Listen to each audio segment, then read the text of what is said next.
여러분 반갑습니다. 데이빗 리입니다. 오늘 제가 드리고 싶은 말씀은 기업입니다. 기업이란 무엇인가? 기업의 본질적인 가치와 목적에 대해서 말씀을 드리는 시간을 갖겠습니다. 데이빗 리가 이 투자 폴폴로 만들고 투자해서 커미션으로 이제 사는 사람인데 기업에 대해서 자기가 얘기하냐라고 말씀하시는 분도 계실 수가 있어요. 근데 그 기업의 본질을 모르고 또 기업가 그 다음에 기업의 CEO나 기업의 오너들이 어떠한 생각을 가지고 있는지 알아야 되거든요. 투자자 입장에서는. 그렇기 때문에 기업의 가치를 평가할 때 그 기업인이 가지고 있는 생각들을 그 다음에 그 철학들을 잘 이해하고 있어야 됩니다. 그래야지 예측이 가능하고 이 회사가 어떤 식으로 전략적으로 가기를 원하는지가 보입니다. 그런 차원에서 제가 말씀드릴게요. 가장 본질적인 질문 여러분도 한번 해보세요. 기업이란 과연 기업의 존재 이유가 뭐냐 한번 말씀을 해 주십시오. 한국이라는 특수한 이 상황에서 지금 현재 벌어지고 있는 여러 가지 자본주의적인 법이라든지 그런 행위라든지 이런 거에 대해서 한 번쯤은 이 정의를 해야 될 필요가 있다. 그런 생각이 좀 듭니다. 경제학이나 경영학을 전공하신 분들은 기업이 추구하는 목적이 뭐냐라고 물어보면 첫 번째 딱 대답하는 것이 이익의 극대화라는 얘기를 많이 해요. 이익의 극대화. 근데 그게 본질적인 가치입니까? 본질적인 기업 활동의 목적인가요? 기업 이익의 극대화라는 것이 그렇지 않습니다. 가장 본질적으로 기업의 활동, 여러 가지 기업 활동을 하는 그 목적은 제가 말씀드릴게요. 주주의 이익의 극대화, 주주의 이익을 지속적으로 돌려주는 행위가 기업 활동입니다, 여러분. 그러면 왜 기업 주주들만 를 위한 기업이 기업이냐? 사회적인 또 임무도 있고 사회적인 기업 가치를 창출하는 것도 있고 이렇게 하지만 가장 본질적인 것을 여러분한테 말씀드리면 자본주의 시장에서 기업 활동하는 목적은 기업에 투자한 주주에 대한 보상을 극대화시키는 것입니다. 그러면 주주는 무엇이냐라는 게 되겠죠. 주주도 이제 두 가지 분류가 있어요. 스탁홀더, 스탁을 가지고 있는, 그러니까 기업의 주식을 가지고 있는 일반주를 가지고 있는 분들이 이제 주주가 되는 거고, 스탁홀더. 그 다음에 이제 스테이크홀더가 있어요. 스테이크홀더는 그 기업과 운명을 같이 하는 운명 공동체를 얘기하는 겁니다. 그거는 이제 주주를 포함한 경영진, 그리고 거기서 일하는 노동자, 그 다음에 그 기업 활동을 하는 그 사회, 글로벌 기업이면 그 글로벌 커뮤니티를 얘기하는 거겠죠. 그게 스테이크홀더예요. 그러니까 스탁홀더랑 스테이크홀더랑 개념은 다르죠. 그죠? 그런데 한국이라는 사회는 이 본질적인 질문에 있어서 이 스테이크홀더, 운명을 같이 하는 그 사회, 노동자를 포함해서 이런 부분을 너무 강조한다. 이 어떤 거에 비해서 이 스탁홀더, 이 두 그룹은 다 중요한 존재죠. 근데 원천적인 기업 활동하는 그 이유는 주주를 위한 집단이에요. 주주, 스탁홀더를 위한 집단입니다. 자, 순기능을 제가 얘기하는, 기업의 순기능에 대해서 얘기하는 겁니다. 기업이라는 가치를 창조하는 어떤 단체가 왜 존재하는지에 대해서 여러분 한번 깊게 생각할 필요가 있습니다. 저는 예를 들어서 한 200 몇십 개 회사의 주주입니다. 그게 뭐 주식의 한 주를 가지고 있어도 주주거든요. 그러니까 미국의 대부분의 경제 활동을 하는 저 같은 사람들 70% 이상이 다 주주예요. 어떤 기업이 미국에 6,000개 정도, 이제 주로 투자 대상 기업이 한 6,000여 개가 됩니다. 6,000개 이상의 기업들에서 이 70% 이상의 미국 국민들은 다 주주입니다. 간접적으로, 직접적으로. 그렇기 때문에 이 주주에 대한 이익을 반환하고 지속적으로 이익을 창출해서 주주한테 이익을 돌려주고 주식 가격을 올려서 주주의 최대한 보상을 해주는 행위 자체가 미국 국민 70%한테 혜택이 있는 거예요. 그죠? 그 스탁홀더만 얘기했을 때, 스테이크홀더라고 했을 때, 운명공동체로 했을 때는 그 사회 전체적으로 다 얘기를 하는 거기 때문에 이거는 이제 하위 개념입니다. 조금 더 얘기하자면 가장 상위 개념이 있는 게 스탁홀더들이에요. 그러니까 기업 활동하는 데 있어서 왜 미국이 IPO에 1년에 120, 30개씩 나가고 공적 자금이 투자가 돼서 기업 활동을 통해서 이익을 극대화해서 그 이익을 나누는 걸 가지고 재투자도 하지만 다시 또 그 이익금을 가지고 주주들한테 또 다시 나눠주고 이런 기업 활동을 해야지 경제가 순기능이 생기고 발전을 하는 거거든요. 근데 안타깝게도 미국 시스템 중에서도 미국에 있는 이 미국의 경제 또는 이런 자본주의 시장에 역기능들도 참 많습니다. 아주 안 좋은 점도 많아요. 그거는 확실하게 저 같은 사람은 이제 피부로 느끼기 때문에 많습니다. 하지만 오늘 제가 말씀드리는 건 순기능에 대해서 얘기하는 거거든요. 그래서 이거를 기업 활동을 왜 하는 거지? 라고 하는 거는 노동자를 위해서 하는 게 아니거든요. 노동자만을 위해서 하는 게 아니에요. 또 그 경영진을 위해서만 하는 게 아닙니다. 그 다음에 사회를 위해서 사회의 어떤 기본적인 그 가치를 창출하기 위해서 하는 것도 아니에요. 그러니까 가장 기본적으로 이렇게 원류를 쭉 따져다 보면은 주주들에 대한 그 기업에 투자한 그 주식을 보유하고 있는 사람들한테 대해서 사람이나 그 집단에 대해서 최대한의 이익을 지속적으로 내기 위한 모든 활동들이 거기에 초점을 맞춰주는 것이다. 그래서 미국은 70% 이상의 국민들이 그런 혜택을 가지고 있는 것이다.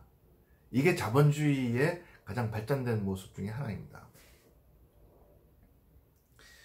근데 한국은 이제 주식시장이라고 하면 굉장히 부정적인 부분이 많죠. 제가 며칠 전에 우리 은행에서 은행권이라는 건 제1은행권이라는 건 굉장한 어떻게 보면은 신뢰 지수로 볼 때 굉장히 높은 수준인데 이거 여기서 우리 은행이라는 은행에서 파생 상품 그 중에서 가장 고위험성 파생 상품을 판매하는 비전문적인 사람들이 판매하고 비윤리적인 사람들이 판매했다는 데서 제가 아주 신랄하게 비판을 했습니다. 근데 사실은 한국에서 만약에 주주를 위해서 기업 활동을 한다 하면 많은 비난을 받을 대상이 됩니다. 왜냐하면 그 주주들이 일반 국민들이 아니잖아요. 그러니까 한국의 문제는 주식을 가지고 있는 사람들의 문제가 아니라 사회 전반적으로 그 자본주의 시장에서 그 주주들이 제한되어 있고 소수라는 얘기예요. 그렇기 때문에 여러 가지 문제가 생기는 거거든요. 그러니까 노동자 본인도 회사의 주식을 여기는 보유하고 있습니다. 그래서 그러니까 연금에 이제 회사에서 자기가 이제 회사에서 이제 그 베네핏 중에 연금을 이렇게 다시 이렇게 붙게 해서 그 이제 401k라는 게 있습니다.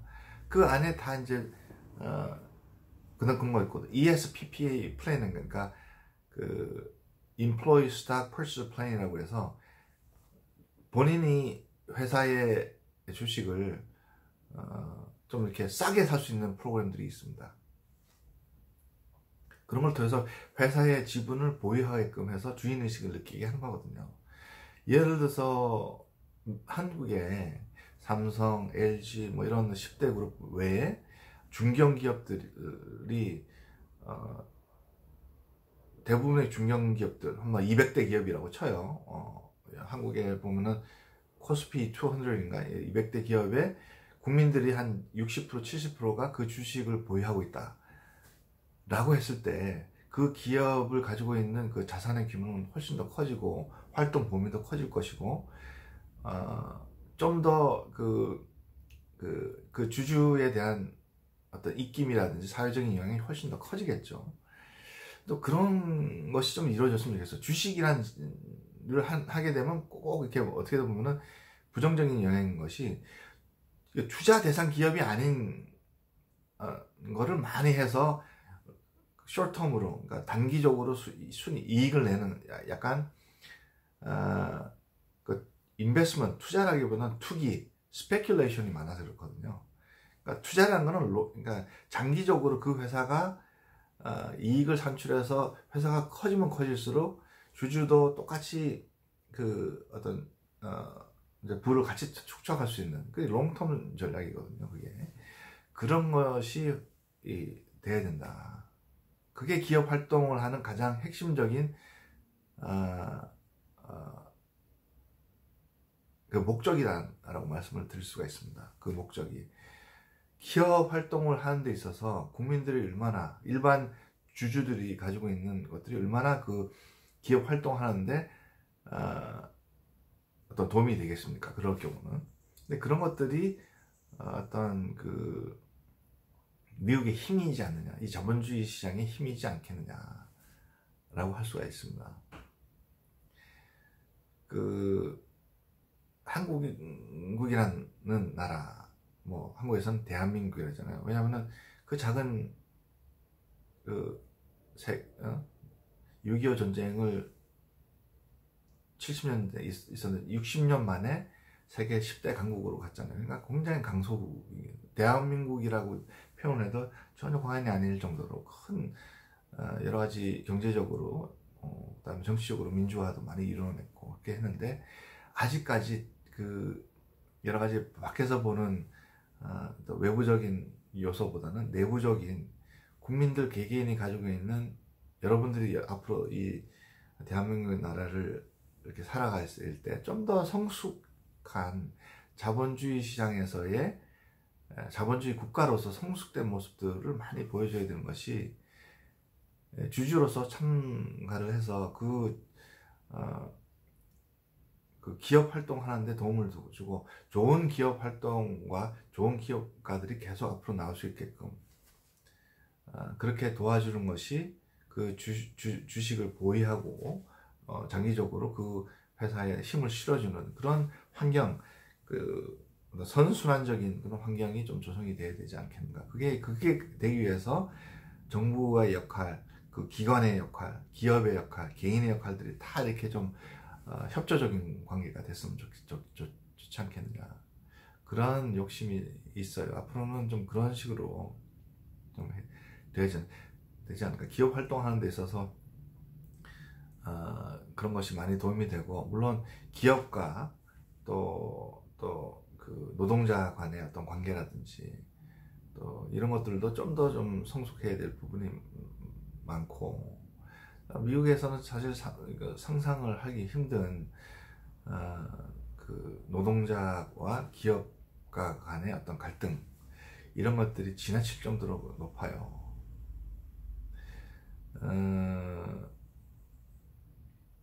마지막으로 드릴 말씀은 한국이라는 나라의 특수성이 있는 건 분명히 압니다. 근데 기본적인 거는 기업과 노동자, 사용자와 고용자 간의 관계에 대해서 좀 말씀을 좀 드릴게요.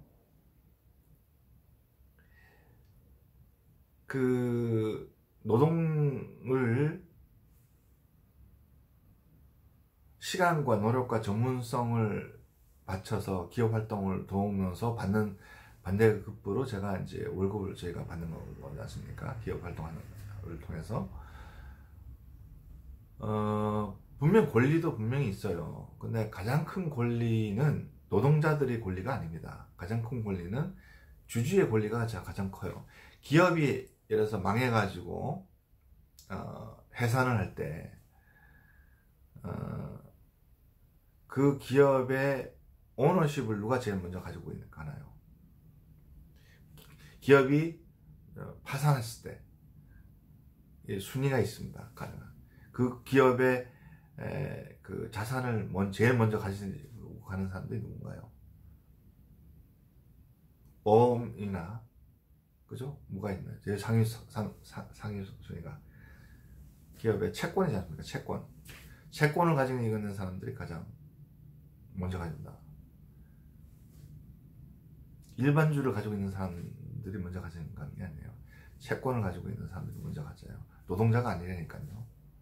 그러면은 기업이 파산할 경우 채권을 가지고 있는 사람들이 먼저 가져가고, 그 다음에 뭡니까? 우선주를 가지고 있는 사람입니다. 우선주. 프로퍼 스탁이라고 하죠. 약속이죠, 약속. 기업과 그 개인, 기업과 그 투자자 간의 약속이거든요. 채권은 그래서 어음을 그래서 발행, 이거는 제가 돈을 빌려가는 거니까 꼭 갚겠습니다. 만약에 기업이 잘못되면 제일 먼저 드리겠습니다. 약속을 하는 거거든요. 그게 계약서예요, 계약서. 그죠? 기업에서 돈을 빌릴 때, 어음을 발행할 때, 그 투자자들과 약속이란 말이죠. 그게 신뢰상용이고 신용사유입니다. 두 번째, 맨 마지막에 제 하위가 카몬스탁입니다. 왜냐하면 일반주를 발행할 때 기업이 망하면은 이 주가가 0으로 갈 수 있으니까 하나도 못 받습니다 하고 계약을 한 거거든요. 그러면은 기업에서 고용주와 노동자의 계약 관계가 뭡니까? 망하면은 뭐 1년치를 주든 2년치 그거잖아요. 계약 관계예요. 계약서에 뭐가 써 있는지가 굉장히 중요한데 계약서 외에 투쟁을 한다는 얘기예요. 그거는 사회주의 국가입니다. 공산주의 국가에서는 그렇게 하는 거예요. 계약서에 노동자하고 처음에 계약할 때 계약서 안에 있는 걸 지켜야 되거든요. 근데 주주가 해야 되는 부분, 스탁을 가지고 있는 사람들의 피해를 주면서까지 왜 노동자들이 기업 가치를 떨어뜨리냐 이거죠. 한번 여러분의 노동자라도 한번 생각해 보십시오. 내가 노동자고 내가 200만 원어치를 회사 주주를 가지고 있어요. 그럼 내가 이 회사에 몸담고 있지만 내가 주주로서 어떠한 결정을 하는데 기업 활동하는데 뭐가 더 도움이 될지, 제가 주주이기 때문에 하는 생각과 내가 그냥 피고용자로서 일만 하고 회사가 어떻게 되든 상관없다라고 할 때의 책임의식이 달라지지 않을까요? 내가 노동자인데 회사에 내가 1,000만 원, 1억짜리 주식을 가지고 있다. 그때 가지고 있던 그 책임의식이라든지 공동체의식이 훨씬 커질 거 아닙니까? 그와 동시에 의무와 또 권리가 있는 거겠죠? 이해할 수 있는 거는. 그러니까 절대 아무리 자기가 노동자로서 권리가 있다고 치더라도, 합법적인 부분에서 권리가 있다 하더라도 투자자, 주주의 권리를 뺏으면서까지 이 노동자가 그거를 그 권리를 누린다, 이런 거는 말이 안 되는 겁니다, 여러분. 가만히 좀 생각해 보십시오. 뭐가 옳고 그르다는 건 없어요. 저는 이게 맞다고 생각하고 여러분들은 또 다른 생각을 가지고 계시겠죠. 뭐 한국의 특수한 사정이라고 그래요. 뭐 기업 활동하는데 뭐 탈법이라든지 뭐 이런 가지도 있는 상황도 이해를 하지만 원천적으로 기업 활동하는 데 있어서 그 관계를 다시 정리를 해야 될 부분이 선진국이 되려면 와야 된다. 오늘 그런 말씀을 드리려고 여러분도 한번 생각해 보시는 시간을 갖기를 바랍니다.